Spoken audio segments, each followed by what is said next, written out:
En este vídeo vamos a ver los estadísticos descriptivos fundamentales para relacionar dos variables, es decir, estadísticos bivariados. Esto es lo que llamamos habitualmente estadística correlacional, ¿no?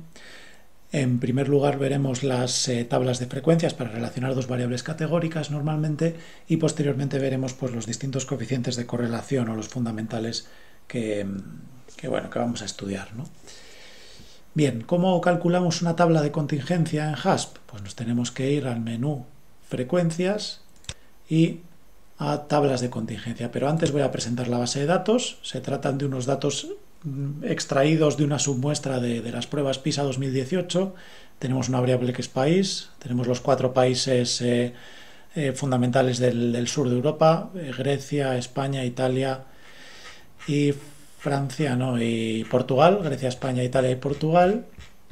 El género hombre o mujer, nivel de estudios de la madre y del padre, variable, estas dos primeras variables, país y género, son variables nominales, ¿verdad? El nivel de estudios del padre y de la madre son variables ordinales. Condición de inmigrante, de nativo, de inmigrante de primera generación o de inmigrante de segunda generación. La diferencia entre primera y segunda generación sería que el estudiante haya nacido en España y sus padres no, sería de segunda generación, o inmigrante de primera generación serían aquellos estudiantes que han nacido fuera de España.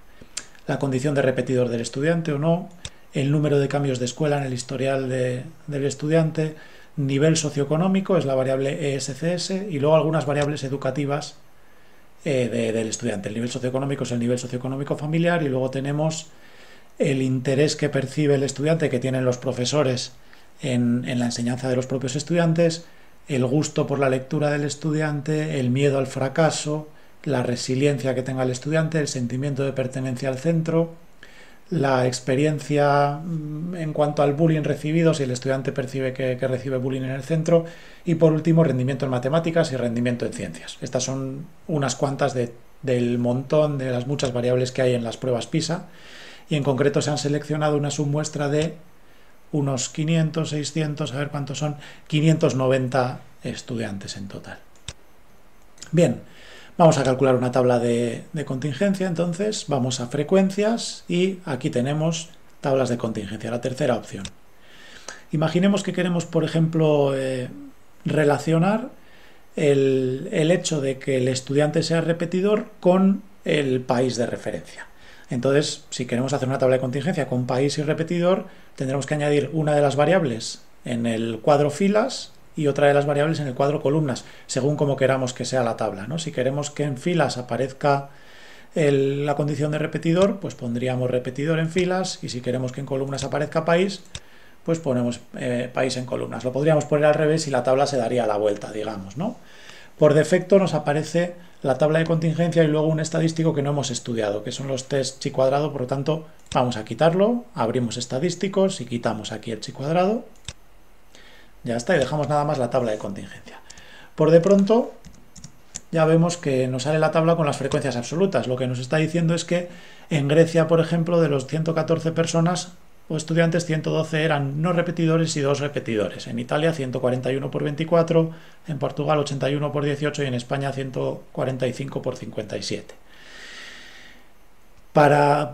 Ya viendo estos datos podemos ver que más o menos pues la proporción de repetidores puede ser un poco más alta en España que en el resto de países, incluso en Portugal un poquito más alta quizá que en Italia y Grecia, y en donde menos en Grecia, ¿no? Para analizar mejor estos datos podríamos calcular los porcentajes, y para eso podríamos ir aquí a celdas y pedir el porcentaje por filas, por columnas o el total. Recordemos que el porcentaje por filas será aquel en el que en la tabla me van a salir la distribución de porcentaje en función o separando por las categorías que están en la fila. Por lo tanto, me aparecerá, si yo selecciono el porcentaje por filas, me aparecerán los porcentajes de entre los no repetidores, pues cuántos pertenecen a Grecia, Italia, Portugal y a España. Y entre los repetidores, cuántos pertenecen a Grecia, Italia, Portugal y España, ¿no? Y por lo tanto, el total de todos los porcentajes de cada fila tiene que salir 100%. 23 más 29 más 16 más 30 y pico, 100. Y lo mismo aquí, 1 y pico más 23 y pico más 17 y pico más 56 y pico, también 100. Igual que con los totales.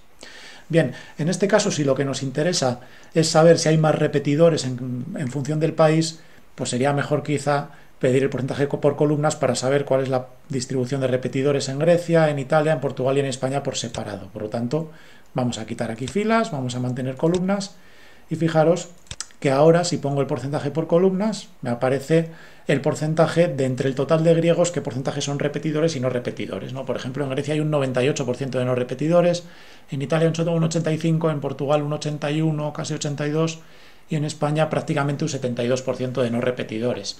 ¿Qué quiere decir eso? Pues que hay un porcentaje mayor de repetidores en España que en el resto de países. En Italia y Portugal es similar y en Grecia muchísimo menos, ¿no? Esto parece que hay unas diferencias claras. También podría calcular el porcentaje total, ¿verdad? Simplemente selecciono total y quito columnas y me aparecería el porcentaje que representa el valor de la celda, el número de estudiantes que hay en la celda con respecto al total, digamos. Es decir, tenemos en la muestra 112 estudiantes griegos que no son repetidores y eso representa casi el 20%, el 19% de los 580 estudiantes que yo tengo en la muestra. Eso sería el porcentaje total. Normalmente para comparar las dos variables que tenemos utilizamos o el porcentaje por filas o el porcentaje por columnas. Una vez visto esto, también podemos hablar de los estadísticos de correlación que podemos calcular en función de las variables. En este caso, como tenemos dos variables de tipo categórico y una de ellas que tiene más de dos categorías, pues el estadístico de correlación adecuado sería el coeficiente de contingencia. Para calcularlo iríamos aquí a estadísticos y fijaros que aquí donde pone nominal, pues ya me permite calcular el estadístico de correlación coeficiente de contingencia. Y si lo selecciono, pues ya nos aparece aquí que la correlación entre repetidor y país es de 0,244. Recordemos que este coeficiente solamente tiene valores positivos y me indica la intensidad de la relación únicamente. Por lo tanto, podríamos decir que sí que existe una relación entre el hecho de ser repetidor y el país al que se pertenece, como habíamos visto en realidad en nuestros porcentajes por filas, ¿verdad? Que parecía una relación que, bueno, si no es excesivamente clara, sí que había una relación pues que me mostraba que, uy, he puesto el porcentaje por filas, perdón, es el porcentaje por columnas el que se veía más claramente, ¿verdad? Y bueno, aquí podíamos ver que si bien la relación no es de una intensidad muy alta, es de una intensidad baja o baja, media baja, pues sí que vemos que hay una relación entre el hecho de pertenecer a un país y ser repetidor o no ser repetidor, es decir, la proporción de estudiantes que son y no son repetidores en función del país sí que cambia, ¿no? Cambia y con una intensidad moderada. Eso me informaría este estadístico de correlación. Otro estadístico de correlación habitual para las tablas de contingencia es cuando yo tengo dos variables dicotómicas representadas en la tabla de contingencia. Por ejemplo, si quiero relacionar repetidor con el género, pues si yo comparo repetidor y género, imaginaros, voy a poner en este caso repetidor en columnas para cambiar un poco la lógica anterior y el género en filas. Vamos a quitar ya los porcentajes y fijaros que aquí pues lo que tenemos es en filas hombre-mujer, en columna repetidor no repetidor, y imaginaros que en este caso me interesa saber la distribución, si hay más repetidores, digamos, entre las mujeres o entre los hombres. Pues en este caso, como he puesto en filas el género, lo que me interesaría sería el porcentaje por filas, para saber cuál es la distribución de repetidores por género, en el caso de las mujeres y en el caso de los hombres por separado. Así que pongo el porcentaje por filas y el coeficiente de correlación adecuado es el coeficiente no de contingencia, sino el coeficiente phi. Así que quito contingencia, pongo phi y aquí tengo los datos. Pues fijaros, en este caso, entre las mujeres hay un 14% de repetidoras y un 86% más o menos de no repetidoras. Y entre los hombres hay un 21% más o menos de repetidores y un 78% de no repetidores. Parece que la distribución es más o menos equilibrada, la distribución de repetidores o porcentaje de repetidores es similar en hombres y mujeres, aunque en los hombres es un poquito más alta. Y esa relación entre las dos variables, es decir, esa relación que me indica que hay un poquito más de repetidores entre los hombres que entre las mujeres, es de intensidad baja. Pues eso es lo que me está indicando este coeficiente de correlación phi. Me está diciendo que efectivamente hay una relación entre el género y el hecho de ser repetidor o no repetidor, pero de intensidad baja, ¿no? La diferencia de los porcentajes no es muy grande. Entre el 85 y 78% no hay mucha diferencia, igual que entre el 14 y 21%. Bien, nos quedan otros coeficientes de correlación, como son el coeficiente de Pearson y el coeficiente de Spearman para variables cuantitativas o ordinales. Para pedir esos coeficientes de correlación, voy a cerrar ya esto de tablas de contingencia, tenemos que ir a regresión correlación. Aquí es donde tenemos tanto la correlación de Pearson como la correlación de Spearman. Nos vamos aquí y, por ejemplo, si yo quiero calcular la correlación entre dos variables cuantitativas, pues yo tendría que calcular la correlación de Pearson. Imaginemos que nos interesa saber cuál es la relación entre el rendimiento en matemáticas y el rendimiento en ciencias. A ver si los estudiantes que tienen un rendimiento más alto en una asignatura también tienen más alto en la otra, ¿no? Añadimos las dos variables aquí en el cuadro variables y automáticamente fijaros que ya me aparece en la tabla de resultados el coeficiente de correlación. En este caso, la correlación R de Pearson es de 0,822. Es directa, es positiva y de intensidad alta, ¿no? Está muy cerca de 1. Podríamos calcular otras correlaciones para ver una correlación negativa. Por ejemplo, pues imaginaros la correlación entre el sentimiento de que ha recibido bullying y el sentimiento de pertenencia al centro, ¿no? Vamos a entender que las personas que están más vinculadas a su centro, se sienten más vinculadas a su centro, pues reciben menos bullying y probablemente es lo que ocurra, ¿no? Vamos a seleccionarlo y efectivamente vemos una correlación negativa. Como las dos variables son cuantitativas, utilizamos la R de Pearson y esto nos indica que efectivamente las personas que se sienten más vinculadas al centro educativo tienden a recibir menos bullying, mientras que los estudiantes que sienten que reciben bullying, pues evidentemente se sienten menos vinculados a su centro, ¿no? Tienen un sentimiento de pertenencia menor. Si quisiéramos calcular la correlación con variables ordinales, por ejemplo, el sentimiento de pertenencia al centro en función de si el estudiante es inmigrante nativo nativo inmigrante de segunda generación o de primera generación, pues vamos a añadir inmigrante y la variable, mantenemos la variable belonging, y en este caso, como una de las dos variables es ordinal, tendríamos que elegir la correlación de Spearman, ¿no? Vemos que la correlación es muy baja, menos 0,061.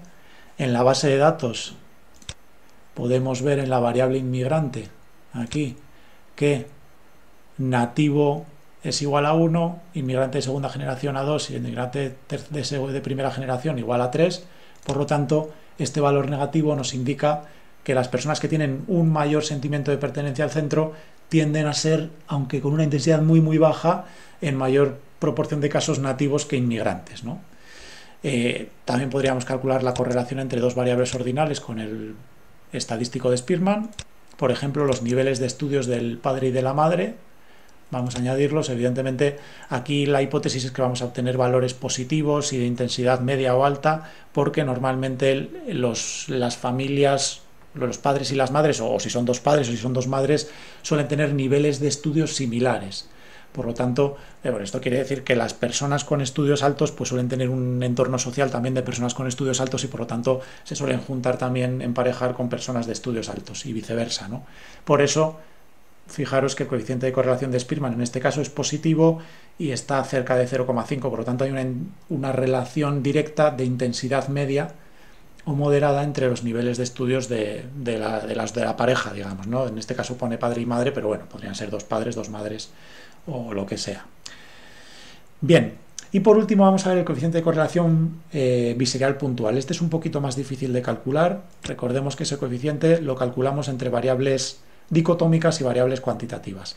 Para calcularlo tendremos que irnos aquí a t-test, a la segunda opción, seleccionar la primera opción dentro de este bloque, muestras independientes, y poner la variable cuantitativa en la ventana variables y la variable dicotómica en la ventana variable de agrupación. Así que imaginaros, por ejemplo, que quiero correlacionar pues el hecho de ser repetidor o no repetidor, como es una variable dicotómica, la ponemos aquí en variable de agrupación, con el rendimiento en matemáticas. Quiero ver si hay una correlación entre tener mayor o menor rendimiento en matemáticas y ser o no ser repetidor. Evidentemente la hipótesis es que sí que habrá una relación clara, ¿no? Los no repetidores tendrán un rendimiento, entendemos, más alto. Una vez que hemos añadido las dos variables, fijaros en los pasos porque son un poco diferentes. Tenemos que quitar la opción Student aquí en la columna Tests y marcar la opción Mann-Whitney. Esto lo veremos cuando estudiemos los contrastes de hipótesis. Seleccionamos la opción Mann-Whitney y luego seleccionamos también aquí la opción tamaño del efecto, Effect Size. Lo seleccionamos y vemos que esté seleccionado esta primera opción de Cohen's-d. Una vez que hemos hecho eso, fijaros que ya nos aparece aquí una columna final que nos dice correlación biserial puntual. Esta es la que a nosotros nos interesa, ¿vale? La correlación vemos que es de intensidad moderada, 0,554. Para poder analizar, recordad, esta correlación, tenemos que ver la media, digamos, en la variable cuantitativa de cada uno de los dos grupos. Eso lo podemos ver directamente aquí, haciendo clic en descriptivos. Y fijaros que lo que vamos a observar es que las personas que no han repetido tienen una media casi 100 puntos más alta que las personas que no han repetido. Esto es bastante diferencia en las pruebas PISA, porque las pruebas PISA tienen una media de 500 a nivel general y una desviación típica pues aproximadamente de 100. Por lo tanto, 100 puntos de distancia es una distancia muy grande.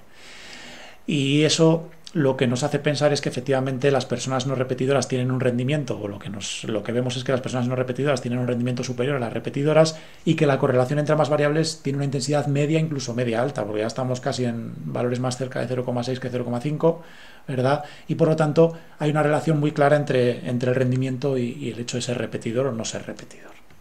Bien, hasta aquí el vídeo. Nos vemos en el siguiente de gráficos.